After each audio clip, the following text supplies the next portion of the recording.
മൂത്ത ആൾക്കാരോടെങ്കിലും എന്തെങ്കിലും അപമര്യാദയായ ഒരൊറ്റ വാക്ക് പറഞ്ഞാൽ ഗസാലിമാമ തങ്ങൾ പറയുന്നു അപ്പ പറഞ്ഞു ഉപദേശിച്ച് തിരുത്തിക്കൊള്ളണം.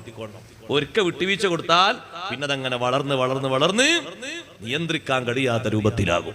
സ്വന്തം ജേട്ടത്തിയോ അനുജത്തിയോ സ്വന്തം ചേട്ടനെ അനുജനോ പേരെടുത്ത് വിളിക്കുന്ന കേട്ടാ വാപ്പ വിളിക്കണം. ഒരു കാര്യം പറയട്ടെ, അതെന്റെ ആരാ? അത് മൂത്താള്. ഇപ്പൊ എന്താ വിളിച്ചേ? പേരെടുത്തല്ലേ വിളിച്ചേ? മേലാലങ്ങനെ വിളിക്കരുത്. കാക്കാന്ന് വിളിച്ചാൽ മതി, താത്താന്ന് വിളിച്ചാൽ. ഇനി അങ്ങനെ പേരെടുത്ത് വിളിക്കുന്നത് എന്റെ ശ്രദ്ധയിൽപ്പെട്ടു പോകരുത്, ഒരിക്കലും ഉണ്ടാകരുത്. ഉപദേശങ്ങൾ കൊടുക്കണം. ആ അനുജനെ വിളിച്ചിട്ട് പറയണം, മോനെ മൂത്താളാണ്, ഒരിക്കലും വിളിക്കരുത്. ജീവിതത്തിൽ അള്ളാഹു ബർക്കത്തെടുത്തു മാറ്റും. നിന്റെ മക്കള് നിന്നെ ഭാവിയിൽ ബഹുമാനിക്കാതെയാകും. മൂത്താളെ ബഹുമാനിക്കണം.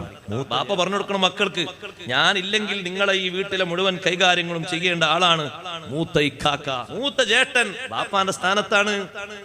അതാരാ? മൂത്ത ജ്യേഷ്ഠനാ. മുന്നിൽ നടക്കാൻ പറ്റൂല, പിന്നില്